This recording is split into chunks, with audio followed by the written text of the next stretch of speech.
The creation cycle, the 5 worlds and their sons.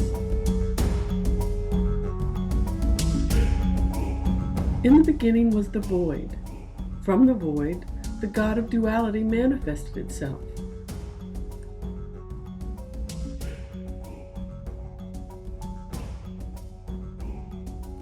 It was both male, Omitakatli, and female, Ame Chiwadal, which gave it the power to create offspring, and so it did. Uwezilo Pakwai became god of the south, Kuatza Kuwadal, god of the east, Tezcatlipaka, god of the west, Zitoitek, god of the north. The 4 gods of space then created water, and Chipakli, a giant sea creature, who began devouring everything the 4 gods created.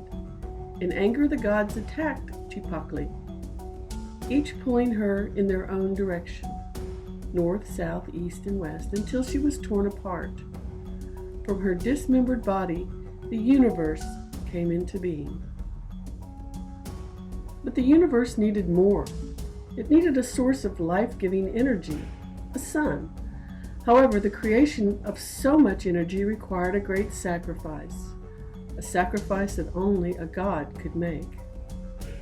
So, the first world came into being when Tezcatlipaka, the god of the west, leapt into a sacrificial fire, igniting the first sun, the earth or jaguar sun.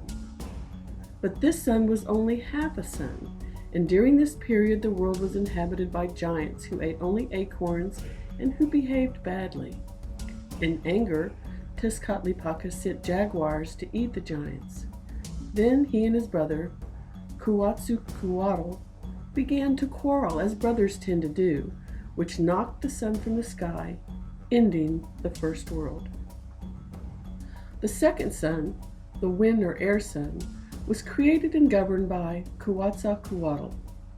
Ordinary human beings were created to live in this world, and they ate only pinon nuts. But they were corrupt.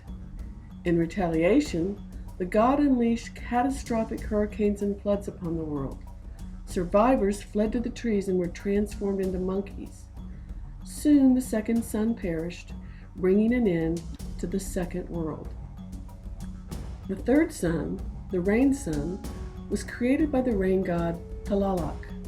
The people living here ate seeds that grew in the water, but they were disrespectful towards the gods. Then one day, Tezcatlipaka stole Talalak's wife. Grief-stricken by his loss, Talalak rained heat and light but refused to shower the earth with rainwater as well. So a great drought came.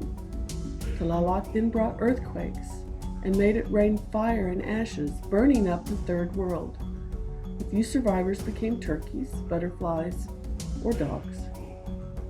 The fourth sun, the water sun, was created and ruled by the goddess Chachi Ule Kia, sister and wife of Talalak. In this world, the people ate maize, but Tezcatlipaka and Kuatzukuatl became jealous of the female goddess. They knocked her from the sky. When she fell, water poured forth and flooded the earth. Only 1 man and 1 woman survived, until they too behaved badly and were transformed into dogs. After the fourth world came to an end, the gods had to decide who would make the great sacrifice so the next world could begin. It was eventually decided that the next world would and should contain all the elements of the previous 4 worlds: earth, wind, fire, and water. However, none of the most important gods wanted to make the necessary sacrifice, but the humble and poor Nanuazine was, so he did. Regretting his reluctance and jealous of Nanuazine's bravery, Tekuis Tekatla jumped in after him and became a second son. Unfortunately, the 2 sons were too bright, so the gods threw a rabbit at Tekuis Tekatla, and he became the moon. This is the world of our time. Its destruction, when that time comes, will also be by earthquakes and fire.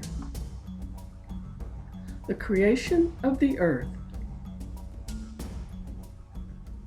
Quetzalcoatl, the Light One, and Tezcatlipoca, the Dark One, looked down from the sky and only see water below. A monstrous goddess ate whatever she could find. Every joint in her body contained eyes sharp enough to spot any source of food and mouths that bit like wild animals. The two great gods wanted to stop the goddess from devouring everything they created. They transformed themselves into two huge serpents and grabbed the goddess by her arms and feet and pulled until she broke apart in the middle. Her head and shoulder became the earth, and her lower parts of the body became the heavens. The other gods became angry and came down to earth and gave her gifts that would compensate for her mutilation. They commanded that whatever humans needed for survival, they would provide. They created trees, tall grass and flowers from her hair, fine grasses and tiny flowers from her skin, small caves, fountains and wells from her eyes, large caves and rivers from her mouth, hills and valleys from her nose, mountains from her shoulders. The goddess was unhappy, and at night people heard her cry. She was thirsty for blood and would not provide the fruits of soil and not stop crying until she got blood from human hearts that quenched her thirst. The creation of human beings. In the fifth world, which is known as our world, the great god Quetzalcoatl wanted to create a new race of human beings. He decided that his creations needed food to help nourish their bodies. After examining every plant and animal, the ants showed him grains of corn that they ate. He knew the ants would not let him have the corn, so he decided that he needed to steal it from the ants. Quetzalcoatl turned himself into a black ant and took the corn grain by grain and stored it in a secret place. He pretended to collect corn for the ant community, and once he collected enough corn to help teach his people how to plant and produce the crops, Quetzalcoatl took the grains of corn and returned to heaven in his normal form. Each day he flew east to west across the heavens and west to east through the underworld.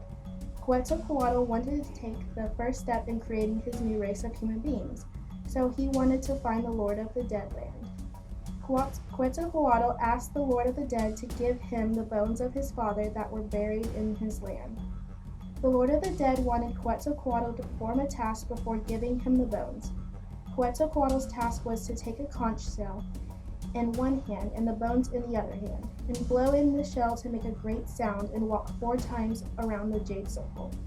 The first time, the shell did not make any sound. Quetzalcoatl had the help of worms and bees to clear a passageway inside the shell. Now he was able to successfully blow into the conch shell and walk around the jade circle. The Lord of the Dead said Quetzalcoatl could take the bones, but secretly he told his servants to make sure he leaves the bones behind. The servants commanded Quetzalcoatl to leave the bones. Quetzalcoatl asked his animal double, Nahul, for help. Nahul told him to pretend to leave the bones behind. Quetzalcoatl pretended to obey the servants and then wrapped up the bones carefully to take with him to the upper world. The Lord of the Dead was not deceived and told the servants to make a trap to catch Quetzalcoatl. When Quetzalcoatl got stuck in the trap, birds were threatening him to where he fainted from fear. The birds started pecking the bones and wrappings. Quetzalcoatl took the tiny pieces of the bones and wrapped them up and took them to the upper world. The goddess woman Snake ground up the pieces of the bones and put it in the jade bowl. Quetzalcoatl used his own blood and added it to the mixture and made male and female human beings out of this mold. The creation of music. Tezcatlipoca, gods of heaven, came down to earth.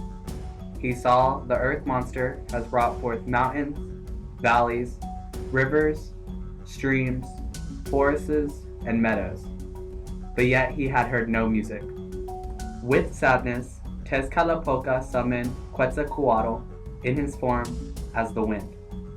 Quetzalcoatl heard Tezcatlipoca through the 4 corners of the world.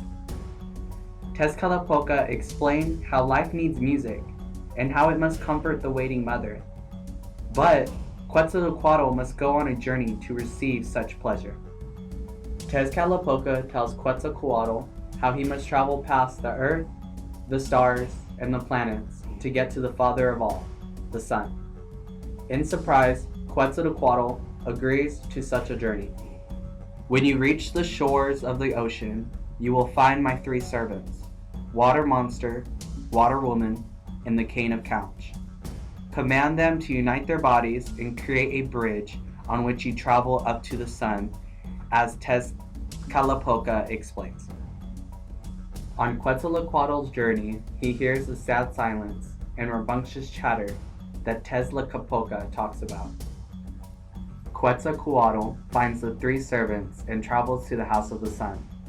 Walking in, Quetzalcoatl sees the sun's musicians are color appropriate to what they are singing.